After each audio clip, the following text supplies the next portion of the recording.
That's where I've been working with my teaching to help students understand that as they're getting their education in a project management and preparing for the exam. And I try to let them know I'm going to teach you what you need to know to be a PM, not just pass the test. Welcome to the Disgruntled PM Podcast, your weekly therapy session for the chaotic world of project management, transforming daily frustrations into real action. Welcome, everybody. I'm Trevor, the Disgruntled PM, joined today by my guest, Chris McPhee. Now, Chris is an old friend and has a lot of hot takes for us today. So I'll let Chris introduce himself and then we'll get into the conversation. Man, what's up, Trevor? Thanks for having me on. A lot of hot takes. Well, I don't know where you think these hot takes are going to come from, but I like the energy. So those of you who don't know me, my name is Chris McPhee. I call myself the PMP trainer, advisor, and coach. U.S. Army veteran turned project manager after 21. Let me stop you right there. You sold yourself short there a little bit. I was going there. I was a circular wagon back, you know. All right. I would break it down for you. So, U.S. Army retired Special Forces Green Beret. There we go. All that hula stuff. And then let's just say it, after service, 21 years, I was looking into the future and I was like, what am I going to do? And someone told me about project management. I did some research and it was like, hey, you should look at getting your PMP certification. And that's what I pointed myself in that direction because I felt after all those years in the military leadership, running what we call missions in some sense are similar to projects. And the operations we're conducting, they're short endeavors, they're unique, and we produce a product, service, or result at the end. It just seemed like the right place for me to be. So that's how I ended up to be Chris McPhee, the PMP, you know, trainer, advisor, and coach today. I'm originally from Miami, Florida. I'm a big, might be dating myself a little bit here, but Back to the Future kid. So I jump in DeLorean a little bit and we'll go back in time. So, you know, I'm originally from Miami, Florida, grew up there, joined the military, enlisted right after high school. Started out actually as an admin specialist, working in the office, typing memos, fulfilling transactions for soldiers' pay, leave requests, and all that, you know, HR stuff. So I was an HR person when I first joined the military. And about 2 years in, I realized that wasn't the right place for me. So I saw a SF, you know, Special Forces recruitment, you know, flyer, and I went to the briefing. I was like, you know what, this looks interesting. And more as I watched the brief, and I made my way to Fort Bragg, North Carolina, joined the 82nd Airborne, was there for a little bit of time. And shortly after, I went to Special Forces selection and assessment, and I got selected and ended up to the Q course. And from there, in 98 till 2015, I was in 3rd Special Forces Group. And that's where I retired out of. So since then, in 2015, after my retirement, I took on a job as an Intel analyst, using those management skills. I was an all-source analyst, so I had to bring in different genres of intelligence and make this final product that was going forward to division commanders and brigade commanders, soldiers in Iraq and Afghanistan that was fighting the war in OIF and OEF during that time. Later on, I worked as an IT project manager, also worked in the construction industry as a PM on Fort Belvoir, just overseeing a project. Wait. We got to stop here for a second.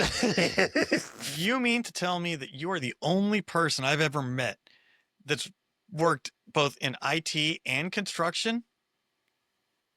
Because construction is not an industry. Yeah. It's like a whole nother career Well, field. let me reframe that. Let me construction is an umbrella. So let me give you some transparency. So yes, it was considered construction, but my role was to come in and manage the personalities because I was co-located, and the actual would say the program manager, the person who was managing the contract, he was in North Carolina, was a friend of mine. He called me up and said, hey, we need a PM for this contract. You're right there. Fort Belvoir is like a mile from your house. This makes sense. So they hired me, a company out of Greensboro, North Carolina.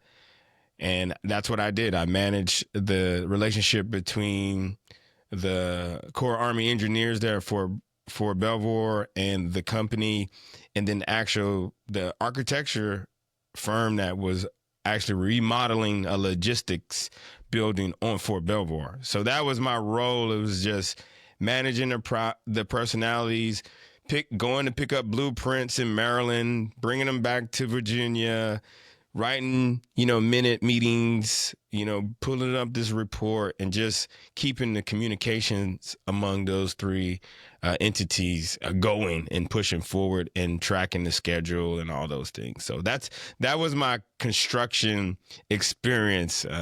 Never wore a hard hat or was on a site or anything like that. So let me just clarify. just to clarify. You were that guy from Office Space. Yes. The people person. The people person. I was the people person. That was you. That was me. So, but no, man, not to bore the audience, but that's my time. And over the years, not only that I worked in project management roles, but I found a love to teach and to help veterans prepare themselves as they transition. And so I actually started on Facebook Live just talking about project management, just because I was excited about it. And then that led to my first consulting, job to actually train an organization. It had about 8 of their employees. It was my first class back in, I would say that was 2018, 2019. And since then, as I can remember, I think 3 of those out of that 7, a class of 7 have went on and passed their PMP. The other 4, I lost track of them. But since that moment, I realized I enjoy teaching. As Green Berets, we teach host nation. That's the job. Is to train, advise, and assist. And we're force multipliers. So let me use those same skills and help our the profession of project managers. And that leads me to, I make a point with the 2024, 2025 talent management research report. They're looking for these millions of project managers by 2030. So I say, you know what? Let me be a part of that. And so that's what I do. I've partnered with an organization called Act Now Education. And their mission is free certifications for veterans, active duty, military spouse, and dependents. They help them with like A+, Security Plus, Net Plus, you name it. And project managers do. Let's put a caveat on that, because I work with Act Now too. Yeah. And they're not about free certifications. No. It's about you've got to put in the work for them to pay for your certification. Exactly. That's exactly. a key distinguisher, because we both know the people that run that all that organization, and it's not about free certs for vets because you served. It's about free certs for vets who put in the work to get the certs. No, and I would add to that. You bring up a good point, because that's some of the things that I'm seeing with the classes and with folks that are transitioning. We'll get to that. We'll get to Okay, that. we'll get to that. Okay, let's. We'll get to that. I promised hot takes, right? We'll get to that. Okay. I'll save that. I'll chamber that for right now. Let me just hold that in the chamber before I send that one down range. Let me hold that. I promised hot takes, and you and I have had a lot of conversations offline. And one of the topics I wanted to tackle right off the bat is, you're a unique example of coming out of the military, going into project management as special forces, because you're basically doing what you did, which is teaching and small unit tactics. Now, in the military, there's a lot of promotion of everyone's a project manager. Everyone does project management, and they're taught to get their PMPs while they're in service because the military will pay for it. And then they get out and they're PMP certified with military experience. And we question some of their experience, not because it's not valid or warranted, but projects in the military are radically different from projects in the civilian world, just like they're radically different from working with the government. And you're in a unique position of having been in all three of those buckets. Care to elaborate? So, thank you for that softball. Let me hit that one. So that is what I see, because even on LinkedIn, I see that conversation going on. Like, you really have you really managed projects? And I've had actually my last class that I hosted with Act Now, I had a student in there who is teaching project management education. So let's say that. So project management education, which is required to sit for the exam, right? Along with your experience, hours. Right? So he's teaching project management education at the officer basic course. And that's what he's teaching to young lieutenants that are coming in the military. So from the officer perspective, they're getting exposed to that. And I think more in the IT realm of your sysadmins and in the signal corps, because of what's happening in the civilian world, where people are like, oh, project managers are all IT folks. When in reality, if you go back and do the research, probably the oldest industry in project management is the construction. I would say that based off of what I've reviewed. And then a step further, a lot of the processes in these planning frameworks have been developed in the military, and those people have come to the civilian space and brought those techniques and processes over, those standards over to the civilian space. So that's what I try to teach the students that come to my course, is that you already know how to plan and get something from point A to B. You already know how to communicate. You already know how to be assertive, analyze, point out those things that need to be done in order for us to, what we call, complete the mission, but in the civilian world, make a project a success, right? Keep it in budget, within time and within scope. But on the military side, most of the time, depending on where you're working, it's life or death, or it's something a little bit high risk. And then the risk we're facing on when it comes to money, and whether we're saying in scope or if time is overrun, that's the risk, right? So we're playing two different realms here, and that's where I try to help my students that are having a difficult time understanding the lingo. So that's my biggest claim to fame, is that as you're transitioning from your military career over into the civilian workspace, and the biggest issue veteran students are having, I don't understand the lexicon. I don't understand what is going on here. And that's what I coach them through, is just like, this, you just call it a different thing.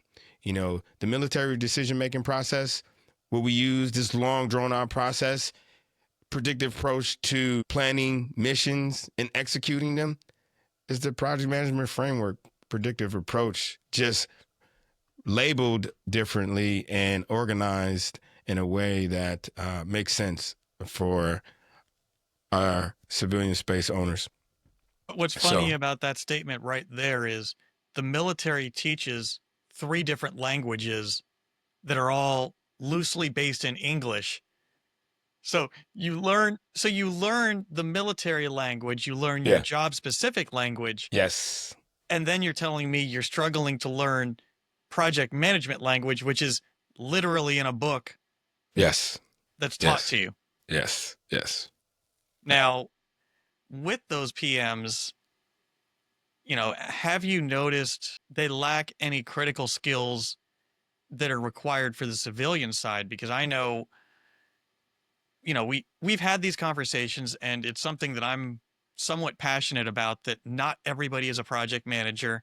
Not every soldier, sailor, airman, Marine, coastie, whatever branch you want to call it, not every one of them is a PM in waiting. So this is where I'm gonna drop some hotness right now. And I forget the gentleman's name. I saw it on LinkedIn about last week. And I want to say he is someone at PMI proper. And the post, the gist of the post was the PMP certification exam is not an entry level cert. It's not an entry level. And another part of that is that's what a lot of the hiring managers and companies have put out there on the circuit, is that, yes, at an entry-level PM, you need to have a PMP.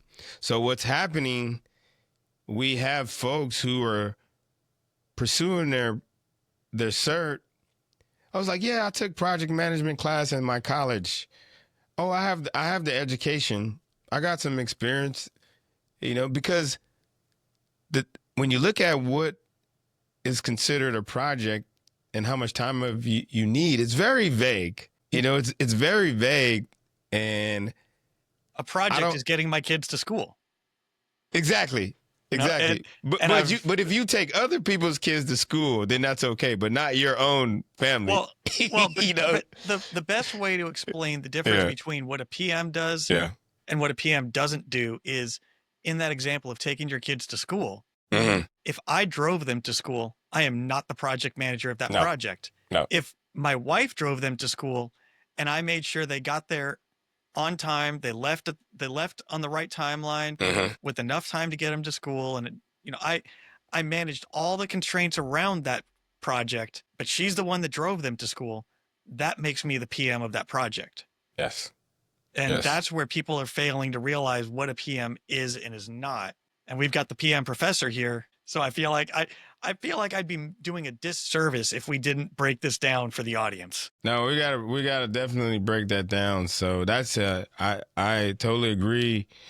Within the workspace, also it says if you've either led or been a part of projects. So I think the majority of people who are pursuing this have been part of a project and not really led a project, except for my senior service members, or mid-career officers that have come to my course or I've crossed paths with, and they are more likely to have led something, which the leadership part of what I've experienced over the last decade of sitting in that seat.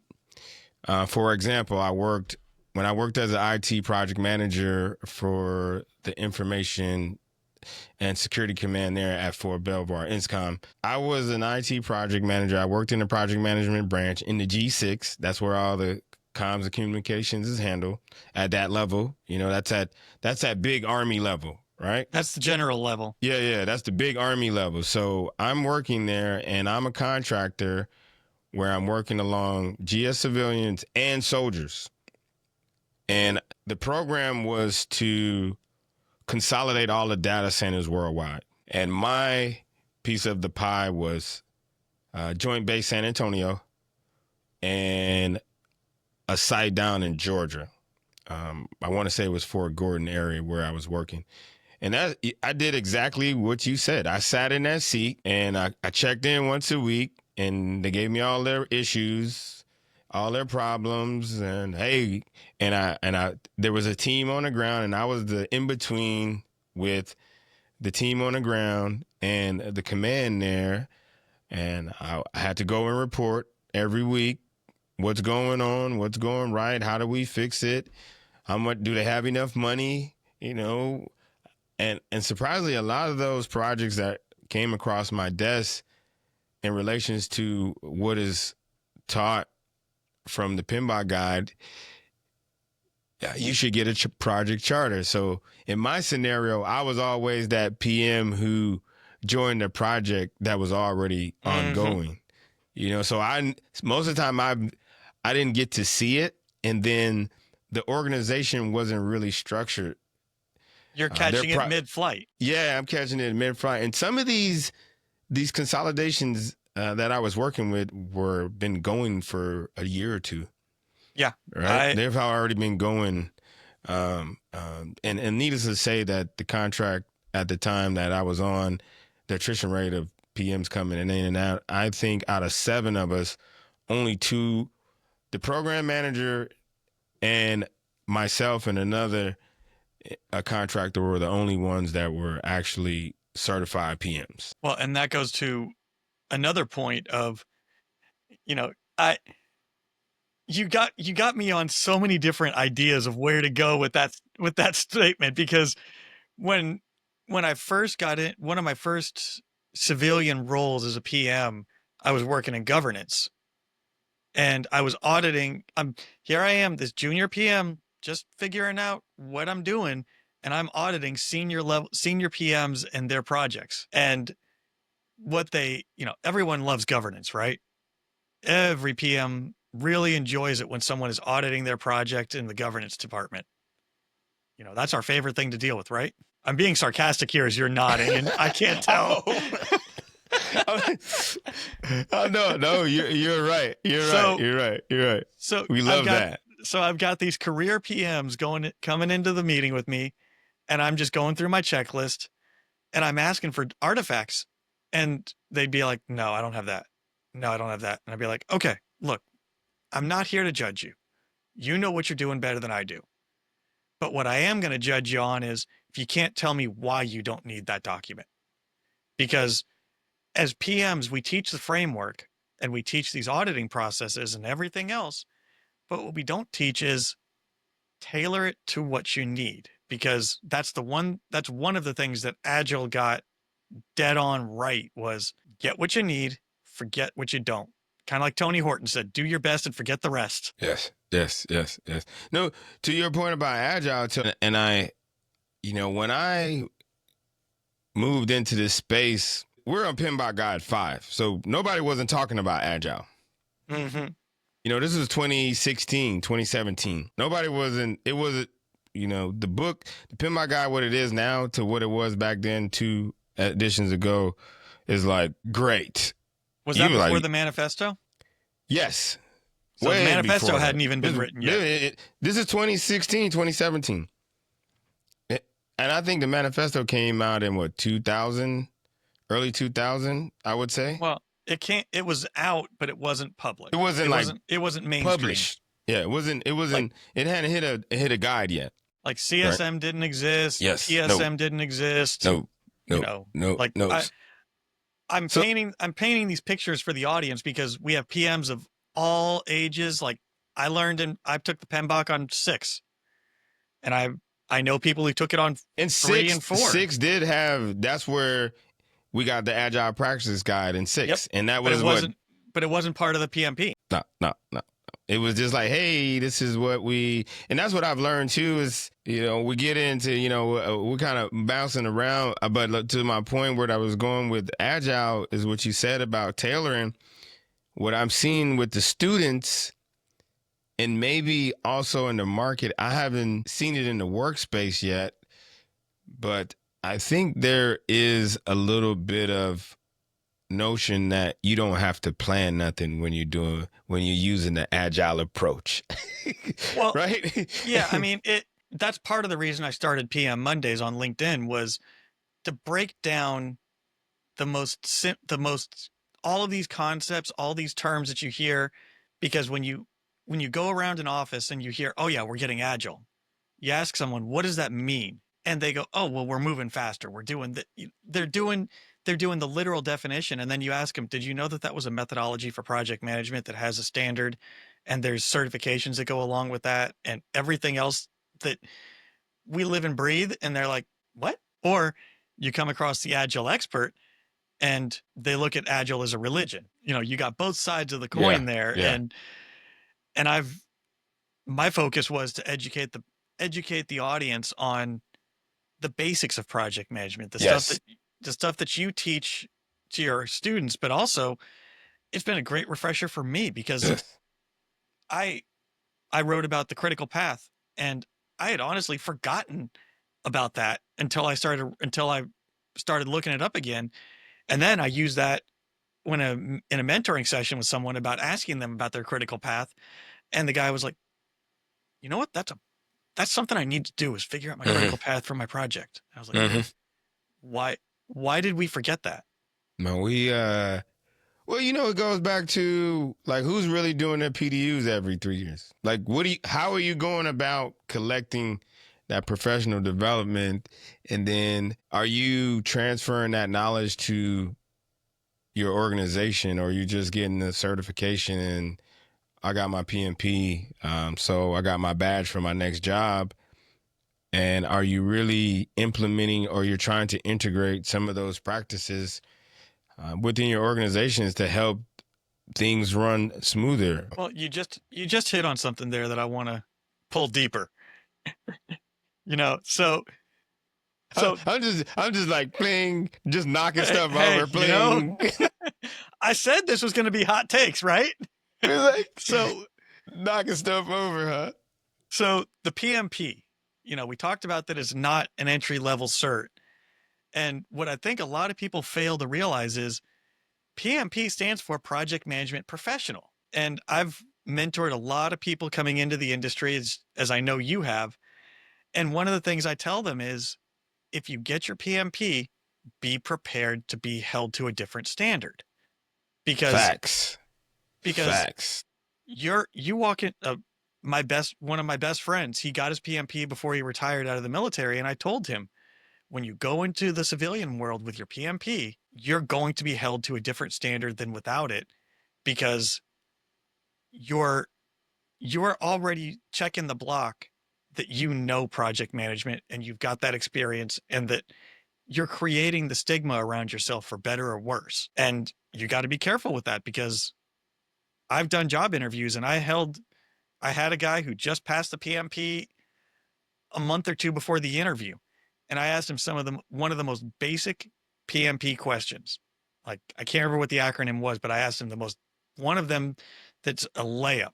And he's like, I don't know, I'll have to look that up. And I was like, you just passed this. How did you not know this? You to add to that, and I was just looking up the post, and so another part of that post was keeping the standard as it is high, because it's regarded as the gold standard.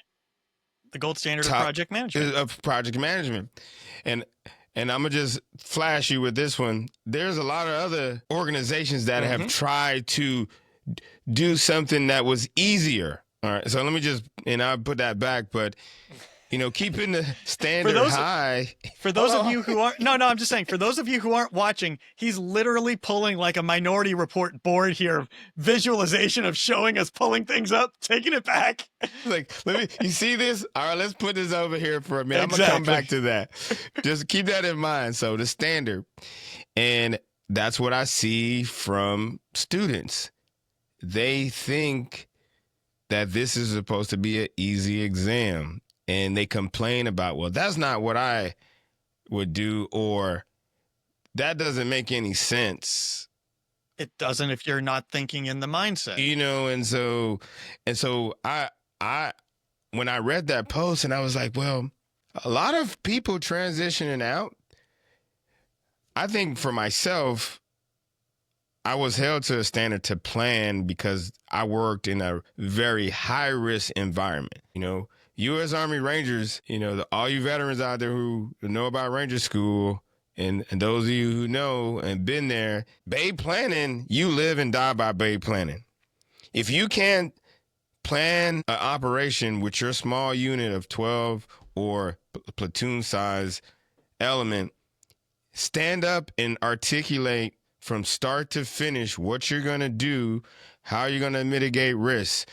If this happens, what's your response? If this happens, how are you going to deal with it?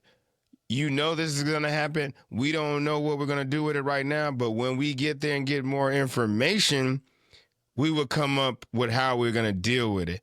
Oh, by the way, we're agile because we're just going to react to contact and do it on the fly. You know, Well, that's the agile thing in that world. That's like you have to be able to, as the situation evolves and changes, you have to adapt. Right? It's funny because everyone knows Black Rifle Coffee. Everyone knows who Evan Yes. Hafer is. Yes. But what a lot of people don't know is, do you know how he built his first business plan? Paragraph op order. Yep. He wrote, I did that too. He took an operation order, the basics of how to plan Yes. a mission, Yes. converted it over to a business plan, and that's how he built his plan. And, you know, we started off the conversation with me trying to get Chris to admit that not everybody in the military is a project manager. Yes. Yes. And that is true. Yes. There is a lot of elements of project management taught. But when we take into account the concept of, oh yeah, there's a lot of other pieces that go into a project besides good planning, is where you start to figure out, oh yeah, you know, you can't always just say, we'll deal with that when we get to it. Mm-hmm. You know, my favorite one that I use is, in the military, what happens if you're late? What happens if your project is late? We'll just push the deadline back and not worry about it. Yes. What happens if you Yes, run sir. out of money? Oh, magically Money found not another an bucket issue. of money. Yeah, exactly. Here you go. Exactly. You know, exactly. And what happens about that in the private sector if Yes. you're looking like you're going to be late? Never mind, you are actually late. The world is ending. And that's why I say the two are not analogous in any way, shape, or form, because you've got to understand the constraints are different. The realities are different. You are hitting on what I've been doing lately. Is I feel like some of the students are not understanding the environment. So what I've been doing, and I've been taking them up to those enterprise environmental factors and operational process assets. And I say, you have to understand the environment. Companies execute projects because they're of value, and value means it makes them money.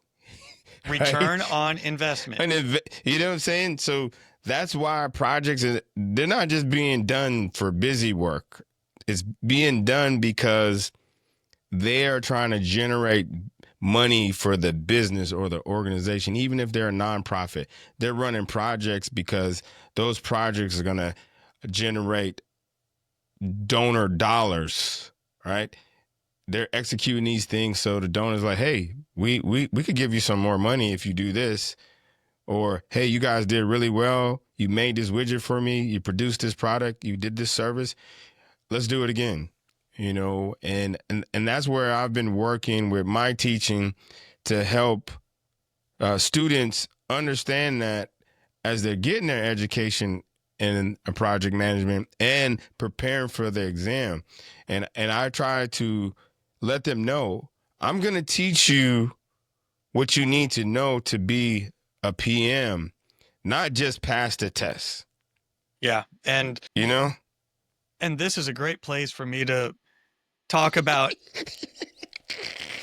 my Patreon that I've created, where I've got two different tiers for the Patreon subscriptions.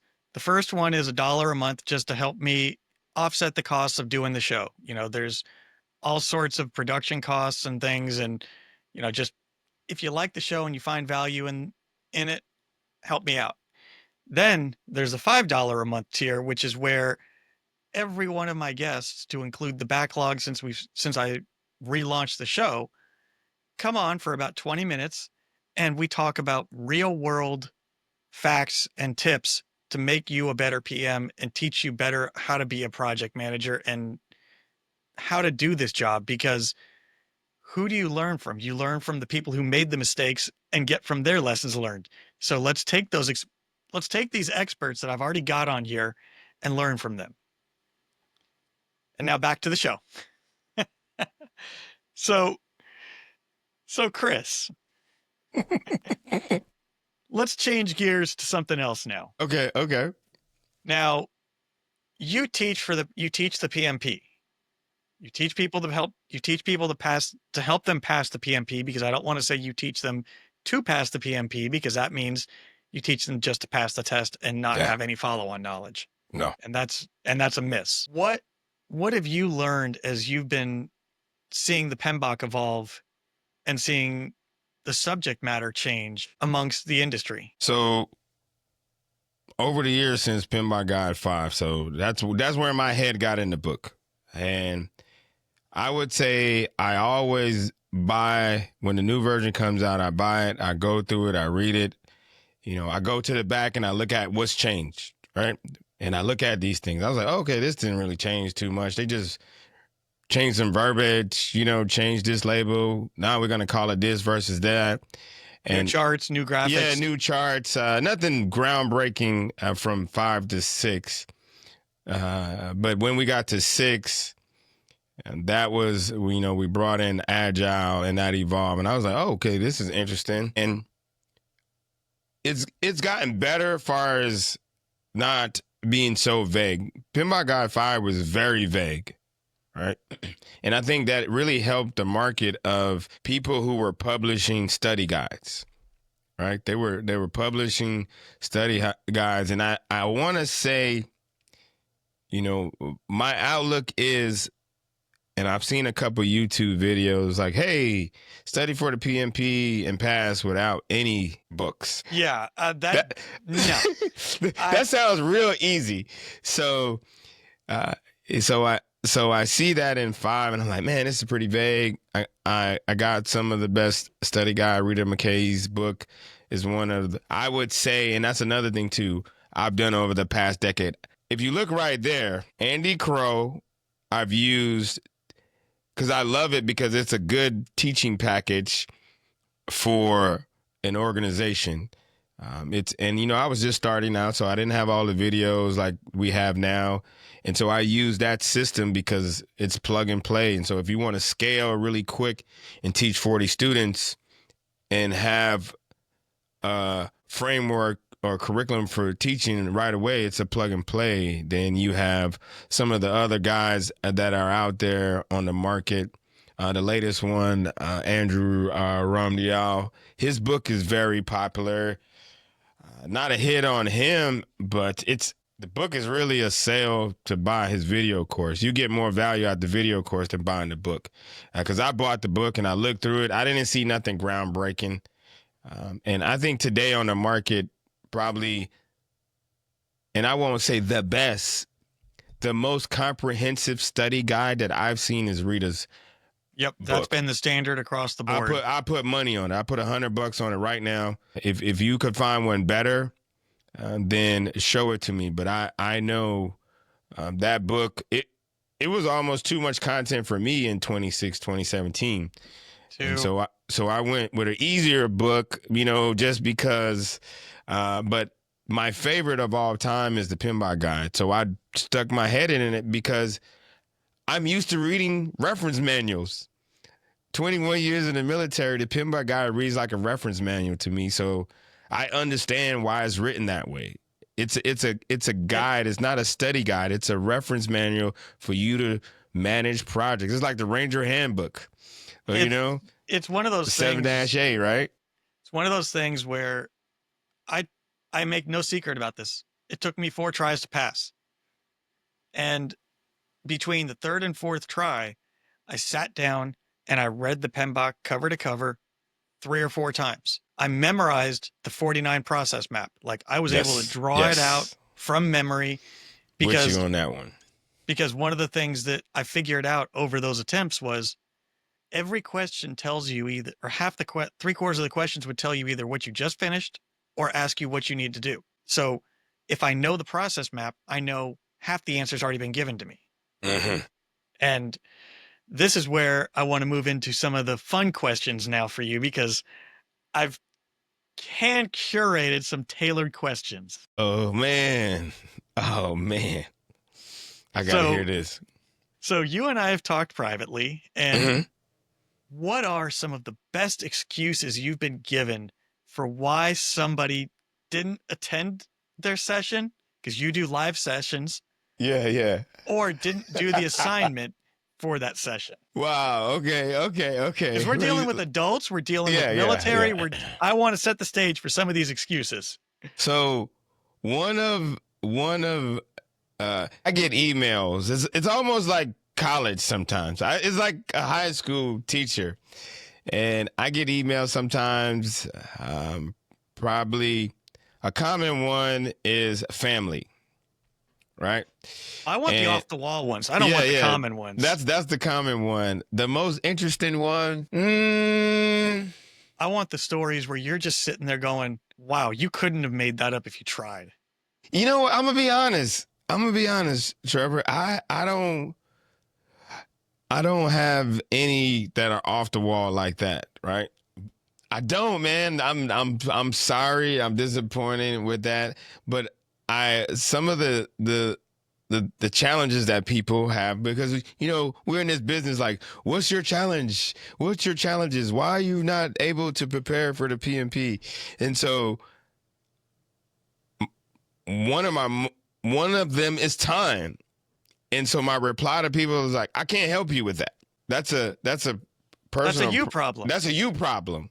Now, if you say, hey, I'm not understanding EEFs or OPAs, and I don't know how that ties into all these processes and why I need to know that, I can help you with that. I can't figure out the math. Yeah, I can't figure out earned value management formulas. I can help you with that. I don't know the difference between, lead and lag. Lead and lag, or a CPI or SPI, schedule performance index, cost performance index. I can't figure that out. I can help you, but time is the one that people are having a hard time and I'm gonna getting over, And I'm gonna let you off the hook, because I have a standing rule on this show that if you use an acronym, you have to explain it. I'm gonna let you off the hook because we're using PMBOK terms. Yeah, most of this audience. Most of this audience should be familiar with. Yes, and if they're not, go reference your PMBOK to find them. Yes. So I'll let you off the hook on the standard okay, rule. let me not use too many acronyms. So no, that's give me another one. No, nothing crazy off the wall. Nothing crazy off the wall I've heard. They've been, and the reason being, I have a very, I think my process to have students is I do my best to filter out the tire kickers. Mm-hmm. And part of that is, when I first started, I was like, just come one, come all. If you have your 35 hours, and to just give people some context, what I do, because of time and work, I do what I call as an intensive review course, which implies you've already seen this content before. So this course is a review course to get you back on track, get you kick-started, or help you, stabilize the plane. It's a prep course. It's a prep course. It's not the educational requirement. No. Even though I find myself doing a lot of education, and those are the students who usually, I think the biggest class I've had at day one is about 80, and usually I'm expecting 50 to drop, and I usually finish with half and then a couple less more. So about a 40% is what I have after a 4-week. I run a 15-hour course. I do 2-hour nights a week. And then on the 4th week, we have a practice exam. And I sit them on a Zoom call for 2 hours, and it's 90 questions. And I sit there and I let them take it. All right. And because I know what your shirt says, you got to show the audience that's watching your shirt. Bam! There we go. Yeah, hey, that's I was looking at your videos and I was like, man, I started to put on a polo and look all office, but I'm like, no, man, that you can see that Hey, one. That's what I look like. That's my LinkedIn photo. So if you want to see what I look like, I don't dress like this all the time. If you want to see what Chris looks like, you got to connect with him on LinkedIn. Yeah, you gotta go. You gotta go right there. Just check me out. So this is where I'm going to turn the floor over to you and let you promote and plug whatever you got going on, and let the audience know where they can find you and learn more about you. Okay. The best place to find me is on LinkedIn.